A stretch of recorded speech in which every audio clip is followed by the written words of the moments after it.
이 시간은 찬성측과 반대측 이연사의 주요 역할과 반박의 방법, 그리고 이러한 반박이 실전 토론에서 어떻게 활용되는지를 살펴보도록 하겠습니다. 기한쌤 선생님? 네. 선생님은 오산시 전국토론대에 계속 빠지지 않고 참여하고 계신데요. 네. 오산식 디베이트 토론에 이제 여러 연사들이 다 중요하지만 토론의 승패에서 그래도 가장 중요한 역할을 하는 연사라고 한다면 몇 연사를 꼽을 수 있을까요?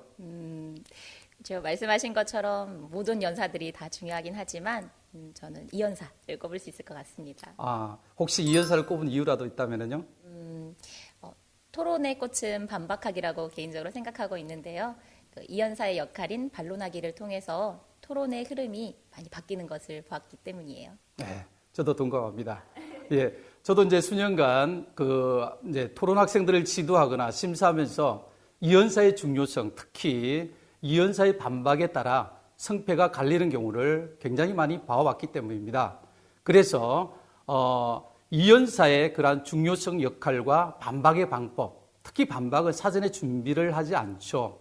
그래서 순발력과 순간적인 판단력이 굉장히 요구되고 있습니다. 토론의 핵심 요소라고 할 수 있겠죠. 무엇보다도 이러한 이 연사의 반박의 방법, 그리고 이 연사의 역할을 살펴보는 것이 무엇보다도 중요하다고 생각됩니다. 그럼 구체적으로 이 연사가 어떤 역할을 해야 되는지 주요 역할 세 가지를 살펴보도록 하겠습니다. 우선 이 연사는 이제 상대 측 주장에 대해서 반박과 재반박을 하고 그런 걸 통해서 자기의 주장을 재정립하는 것입니다. 반박이란 상대방의 주장에 반대하거나 대받아 노인하는 것이고, 재반박이라고 하는 것은 상대방이 반박한 것을 다시 반박하는 것을 의미합니다. 첫 번째 연사와 두 번째 연사는 어떤 역할을 하는지 우리 단연간 오산 토론연구회 회장님으로서 또 활동하고 계시는 우리 이영환 선생님 한번 이 비유적으로 첫 번째 연사와 두 번째 연사의 그 역할을 한 번만 좀 이야기 좀 해주시면 고맙겠습니다.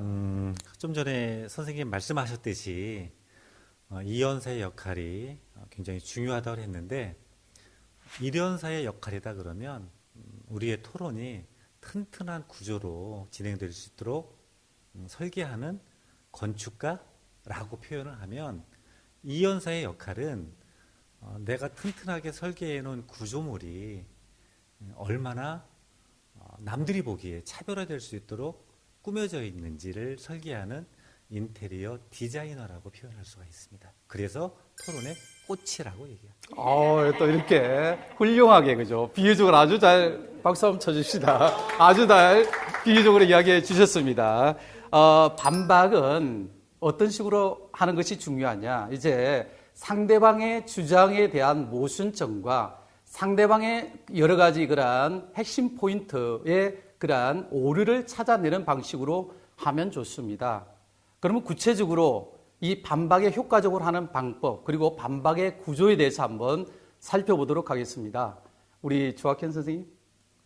예, 선생님. 예, 학교 다니는 자녀가 있나요? 예, 중학교 다니는 아들 둘 있습니다. 예. 그 중학교 다니는 자녀가 아빠한테 최신의 고가의 핸드폰을 요구합니다. 자기 반 애들 다 가지고 있다고 아빠한테 이제 핸드폰을 사달라고 요구할 때 아빠로서 어떻게 하실 건가요? 예, 실제로 저희 아들들이 사달라고 조르고 있거든요. 근데 아직은 이제 안 된다고. 안 되는 이유를 뭐라고?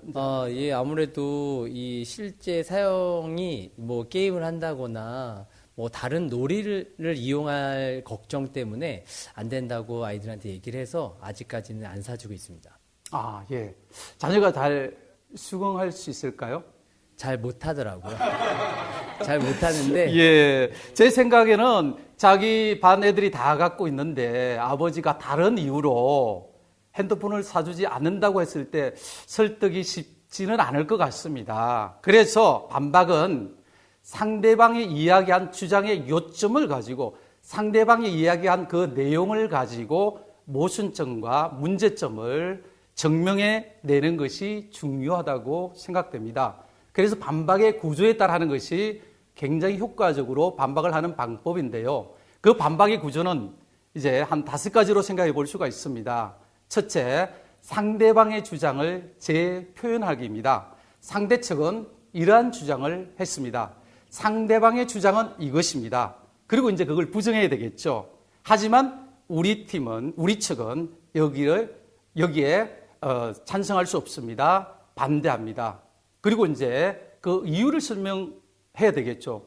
왜냐하면 상대방의 주장은 사실이 아니기 때문입니다. 왜냐하면 상대방의 주장은 주장과 근거 사례 사이에 관련성이 없어요. 그래서 반대한다. 혹은 상대방의 주장은 불합리하고 많은 부작용을 가지고 있다. 이러한 것을 가지고 이제 이유를 설명하면서 반박하고 그런 다음에 그 사례를 들어줘야 되겠죠. 이렇게 이제 그 근거는 혹은 사례는 이런 것들이 있습니다. 그리고 그걸 연결시켜줘야 되겠죠. 이러한 여러 가지 근거와 사례를 가지고 상대방의 주장이 잘못됐음을 다시 한번 강력하게 이제 이야기하는 바입니다. 이런 식으로 반박의 구조를 가지고 반박한다면 굉장히 설득적이고 이제 효과적이 되겠죠. 그럼 아까의 우리 조학현 선생님 아들의 그 사례를 가지고 한번 조학현 선생님 해볼 수 있겠어요? 저요? 제가 이제 혹시 아니 제가 양보하겠습니다. 예, 알겠습니다. 네, 네, 네. 그럼 제가 한번 이제 이 논쟁 구조에 따라서 한번 반박을 해보도록 하겠습니다. 우선 상대방의 주장을 재표현하기입니다. 아들아, 너희 반 모든 애들이 핸드폰을 다 가지고 있어서 사달라고 했니? 상대방의 주장의 재표현이죠. 이제 부정하기입니다. 아들아, 난 사줄 수가 없어. 그리고 이유를 설명해야 되겠죠. 왜냐하면 너가 너희 반 애들 모두 다 최신의 핸드폰을 갖고 있다고 했는데 그건 사실이 아니었어. 그럼 아들이 이제 의아하겠죠? 그죠? 이제 사전에 아버지가 미리 학급 담임선생님이나 주변에 이제 친구들 통해 조사를 했겠죠. 그죠? 그 사례로는, 그 근거로는 너희 반 애들, 가은이, 나은이, 다은이, 대부분의 애들은 최신 핸드폰이 있는 건 맞아. 하지만 갑돌이와 갑순이는 핸드폰이 아예 없었어. 너가 이야기한 근거가 틀렸어. 그래서 나는 사줄 수 없다. 이렇게 논리적으로 이야기한다면 아마 아까보다 더 설득적이지 않을까.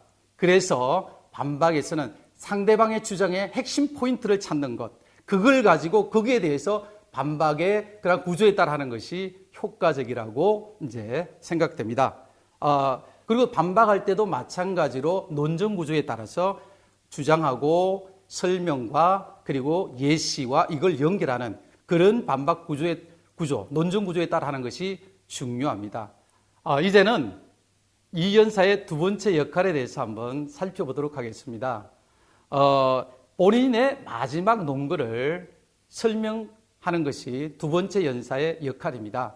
오산식 디베이트 토론은 보통 찬성측과 반대측 세 개의 논거를 가지고 이제 서로 토론을 합니다. 첫 번째 연사가 두 가지 논거를 제시하고 나머지 세 번째 논거는 보통 두 번째 연사가 설명을 합니다. 이때 주의할 것은 두 번째 연사는 아까 이야기했던 반박과 재반박에 쏟는 시간적 할당이 굉장히 많이 필요합니다. 그래서 두 번째 연사는 이제 첫 번째 연사와는 다르게 세 번째 논거에 대한 설명을 조금 적게 가지고 가는 것이 전략상 좋습니다. 특히 앞선 1연사가 논거를 제대로 끝맺지 못했거나 상대 신문시 설명을 제대로 못한 부분이 있다면은 충분한 이제 이러한 전략을 짜가지고 이제 적석에서 연사의 그러한 논거를 바꾸거나 수정하여서 보완하는 것이 또 필요합니다. 물론 1연사 때 근거 제시와 마찬가지로 마지막 논거도 논증 구조에 따라 이제 설명과 그리고 예시와 연결을 통한 그러한 주장으로 해서 근거를 제시하는 것이 중요합니다. 마지막으로 두 번째 연사의 역할은 입론 마무리하기입니다. 이제 논거에 대한 설명이 끝났다면 기억에 남을 만한 마무리로 발언을 정리하는 것이 중요합니다. 자, 그러면은 이제 실전 영상을 통해서 두 번째 연사의 역할이 어떤 것인지 자세히 한번 살펴보도록 하겠습니다.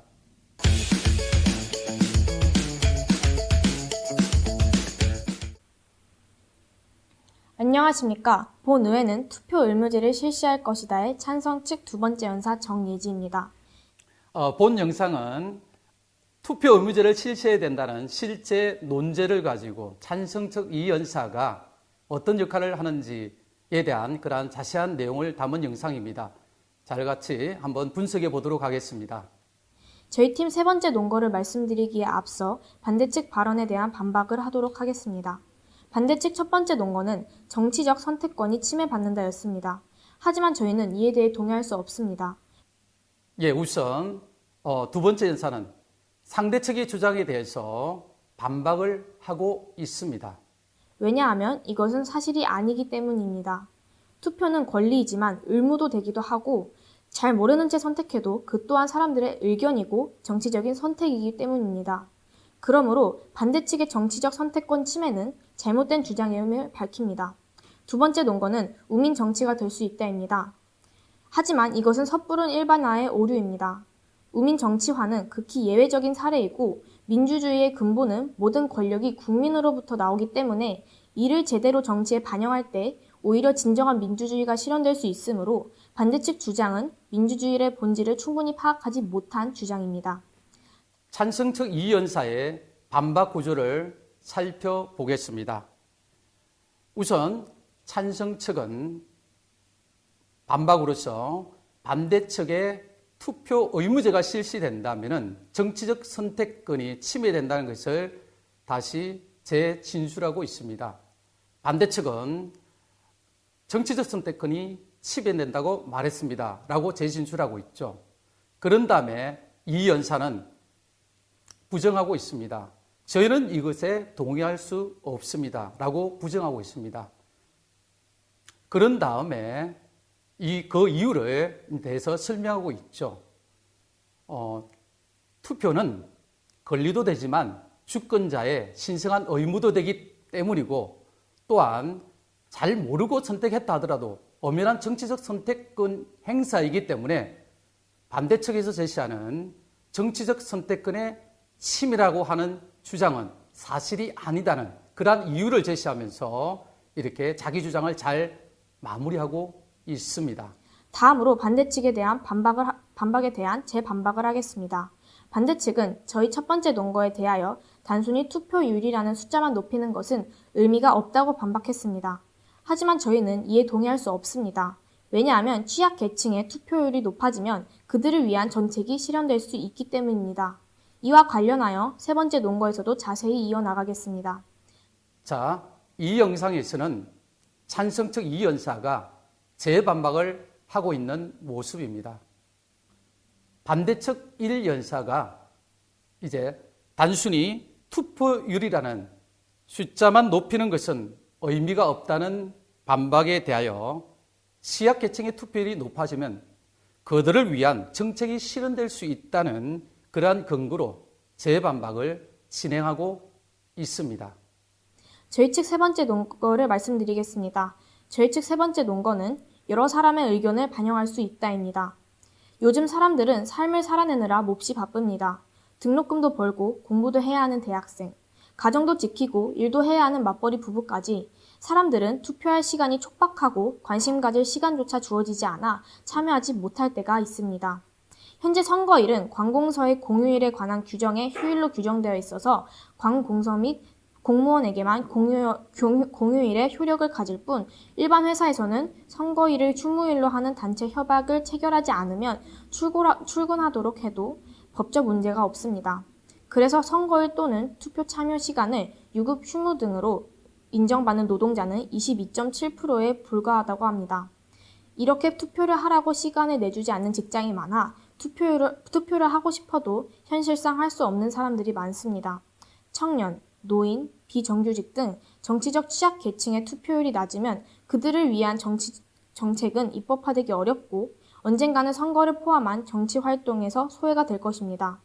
투표 의무제를 실시하면 의무를 하지 않을 시 법적으로 제재를 가하기 때문에 모두가 투표를 할 수 있는 방안도 함께 만들어질 것입니다. 그러면 다양한 사람들의 참여를 이끌어내어 투표율을 높일 수 있습니다. 투표율이 오르면 투표율이 낮을 때 일어나는 민주주의에 반하는 일들을 막을 수 있을 것입니다. 그리고 이 영상에서는 이연사는 본인의 마지막 논거, 세 번째 논거에 대해서 설명하고 있습니다. 세 번째 논거 제시도 논정 구조에 따라 PEL 구조, 즉 주장과 설명과 그리고 예시, 연결을 통한 그러한 순으로 잘 제시하고 있습니다. 우선 여러 사람의 의견을 반영할 수 있다는 주장을 하고요. 취약계층의 사례를 들어가지고 그들 위한 정책이 마련될 수 있다고 설명하면서 자신의 주장을 뒷받침하고 있습니다. 이상 저희는 여러 사람의 의견을 반영할 수 있다라는 근거를 들어 본의회는 투표 의무제를 실시할 것이다에 찬성하는 바입니다. 이상입니다. 이 영상에서는 이제 찬성 측 이연사가 1연사와 마찬가지로 자신의 논거를 정리하면서 마무리하고 있습니다. 자, 이제 우리는 이연사의 그러한 역할과 그리고 이연사의 가장 중요한 반박의 방법 그리고 실전 영상에서 어떻게 활용되는지를 잘 살펴보았습니다. 이제 마지막으로 반박할 때 유의할 점 여기에 대해서 한번 정리해 보도록 하겠습니다. 우리 노명호 선생님, 예, 마이크 드시고요. 그 1연사 역할을 아주 훌륭히 잘 강의해 주셨는데 1연사 때도 이 반박에 대한 내용이 나오죠. 예. 혹시 반박할 때 유의할 점 어떤 것을 이야기해 줄 수 있을까요? 그 주장이 본 논제와 얼마나 관련성이 있는지 또 제시한 근거가 충분한 그 근거 자료인지 또 신뢰도가 있는지 이런 점들을 따져봐야 합니다. 예, 아주 잘 이야기해 주셨습니다. 왜냐하면 자신도 반박한 내용이 또 재반박 당할 수 있기 때문에 자기가 한 주장의 신뢰도와 타당도를 살펴봐야 되겠죠. 자, 우리 또 홍현서 선생님 이제 3년사 강의도 이제 하실 건데, 예, 그 또 반박할 때 유의할 점이라고 한다면 어떤 게 있을까요? 대개 그 찬성 측 반대 측 모두 3개의 논거를 준비하는데 그 3개의 논거가 모두 반박이 되어야 합니다. 근데 대개 하나의 논거를 놓치는 경우가 있어요. 이럴 경우 심사위원들은 이 놓친 반박에 대해서 놓친 논거에 대해서 수용하는구나라고 판단할 수 있기 때문에 가급적 모든 논거에 대해서 모든 주장에 대해서 반박하는 것이 좋습니다. 예. 그 시간이 모자라면 어쩔 수 없겠지만 시간이 있는 한 가능한 상대방의 주장의 모든 내용들을 반박하는 것이 교육상 더욱더 이제 좋고 심사위원들을 어필할 수 있는 그런 유의점을 또 이야기했습니다. 그리고 또 유의점을 하나 이야기해 본다면은요, 입론과 상대 신문을 통해서 본인 측의 유리한 쟁점을 찾아 정리를 한 다음에 하나의 쟁점에 대해서 서로 다른 주장이 무엇인지를 살펴봐야 됩니다. 아까 이제 투표 의무제를 예를 든다면은 찬반이 공통으로 인정하는 것은 투표의 중요성은 다 인정하겠죠. 그런데 이 투표 의무제를 실시했을 때 자유권 침해인지 정치적 선택의 자유권 거죠. 그리고 이 선거권이 권리이자 의무로서 강제할 수 있는 성질의 것인지 의견이 좀 달리고 있죠. 갈라지고 있습니다. 그러므로 상대 측 주장에 문제가 될 부분과 자기 측이 유리한 부분을 만들기 위해 필요한 것을 적극적으로 찾아보는 그러한 것이 아주 중요한 반박의 유의점이라고 이야기할 수 있습니다. 그리고 반박을 또 효율적으로 하기 위해서는 반박 내용도 체계적으로 정리하는 것이 중요합니다. 예를 들어 반박 내용이나 주장을 무엇을 먼저 앞에 할지 뒤에 할지 선후관계, 그리고 가장 중요한 요소가 무엇인지 대소관계, 그리고 인과관계, 이런 것들을 잘 체계적으로 구성하여 정리한다면 아주 반박을 효과적으로 잘할 수 있는 그런 유의점이 될 수 있겠습니다. 이상으로 오산식 디베이트 토론에서 이연사의 역할과 이연사의 역할에서 가장 중요한 반박의 방법, 이것이 실전 토론에서 어떻게 활용되는지를 살펴보았습니다. 아무쪼록 오산식 디베이트 토론에서 이연사의 역할을 잘 파악하여 정말 다이나믹하고 역동적인 토론의 의미를 즐기시는 여러분이 되기를 바라겠습니다.